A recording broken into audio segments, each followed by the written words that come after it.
Hey everybody, I'm Sam. I was a corporal and a machine gunner in weapons company in the 2nd Battalion, 1st Marines, back a few years ago, about this long ago, actually. And the type of unit I was in was called a Combined Anti-Armor Team. It's something I hadn't really heard about before I got in. It's something I haven't heard about since. So I thought I'd talk about it a little bit because they're cool. So before I get into what a Combined Anti-Armor Team is, I guess you really need to know what a weapons company is. And to know what a weapons company is, you need to know what a rifle company is. So within an infantry battalion, we'll call it 1,000 dudes, they'll have 3 rifle companies, a weapons company, and a headquarters company. Don't worry about the headquarters company, they do other stuff. The rifle companies are what everyone thinks of when they think of the Marine Corps. So I want to say it's like 120 dudes, maybe? I don't know, not very good at math. 120 dudes or so, mostly riflemen, doing what you think of Marines doing. They will also have a weapons platoon that'll have a few machine gunners, mortarmen, used to have assaultmen. They'll have those. So a weapons company is that, but for the whole battalion. So if you've got 3 rifle companies, you have the 1 weapons company. Ours had 2 combined anti-armor teams, the 81mm mortar platoon, and then the sniper platoon, which I don't know what's up with snipers anymore. I read something that they're getting rid of those, which that sounds like murder to me. But that's not what the video is about. Anyway, combined anti-armor teams. So we had 2 combined anti-armor teams in the company, which consisted of 8 or 9 Humvees each. And then as far as crews, it was split right about down the middle between machine gunners and anti-tank missilemen. So one of the things that the Marine Corps does differently than the Army is the Army, if you're infantry, like that's just your job is infantry. They do have something different for mortars, which seems weird, but it's infantry and mortars are kind of together. The Marine Corps is very specialized. We have a rifleman job.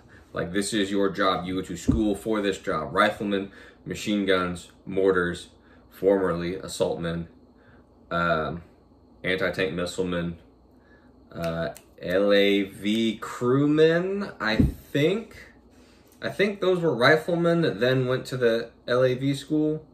I think. I didn't hang out with those dudes. They were somewhere else doing light armor recon things. Don't worry about them.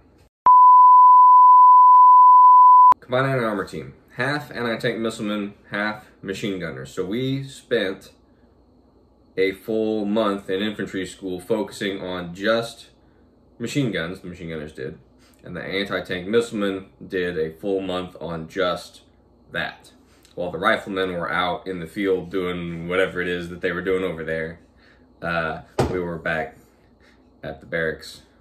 Not sleeping a lot, working a lot, but we were in the barracks and going to the chow hall. So suck it, Trebek.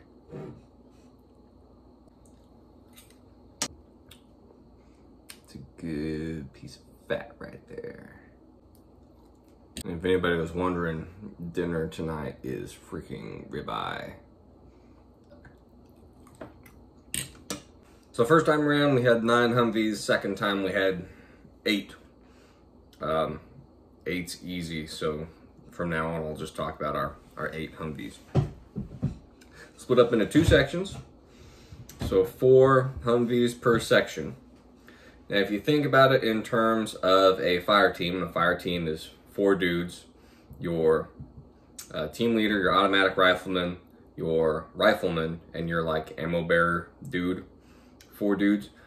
You could kind of think of a section of combined anti-armor team that way since there's 4 Humvees. Normal loadout. I was in the lead vehicle with a 50 cal, and then the next vehicle back would either be the Mark 19, which is a fully automatic 40mm grenade launcher with a range of over 2 kilometers. And it's cool. So it would be that, or a tow missile. Third vehicle is pretty much always a tow. And then in the back would be either another 50 cal or a Mark 19. So there's your 4 vehicle section. So your vehicle crew, normally you want to have 4 dudes. You have your driver, your vehicle commander in the front right seat, your guy in the back, called him the gib, the guy in the back, rear left, and then your gunner, me, up in the turret, doing turret things. So the vehicle commander, if you think of the vehicle as the dude in a fire team, the vehicle commander's the brain. He's in charge. He tells everybody what to do. The driver is the feet. He doesn't always decide where you're going, but he'll get you there. The gunner is the eyes, because it's hard to see down the Humvee, but you can see real well up top. The gunner's the eyes, the gunner's the hands. And the guy in the back is the ass. Yeah, he's the ass. So, a combined anti-armor team, our capabilities included blocking positions, which is a lot of what we got used for in training, even though we're better than that. The command didn't really know what else to do with us. Blocking positions, support by fires, quick reaction force, VIP transport, convoy security, screening, blocking, some reconnaissance, indirect fire with the Mark 19, anti-tank capabilities with the tow, the Sabre system and the tow missiles shot off the Humvee, or the javelins. We had javelins, which are awesome. I mean, the whole anti-tank missile thing is pretty nerdy. Those dudes are fucking nerds, but the javelin's cool. Javelin's cool.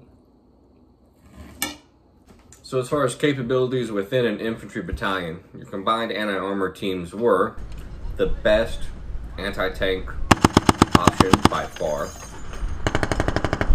the heaviest machine guns, the fastest movers, and the most armor. Like I think I said before, it's basically the most versatile group of dudes in an infantry battalion.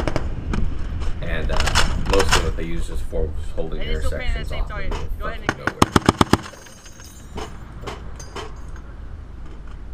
I'd even heard from one of the older dudes, I'd say older, he was probably in his early 30s, one of the instructors somewhere, he was an instructor somewhere, had been in a combined anti-armor team back in the day, probably like 5 years ago. He said they were using the Humvees in the same way that you use tanks when they're integrated with infantry.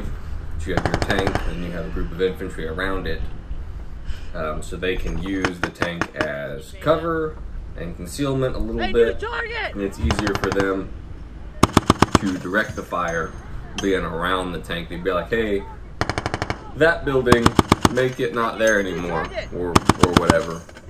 In the case of Cat, be like, hey man, that window. Put some grenades through that one.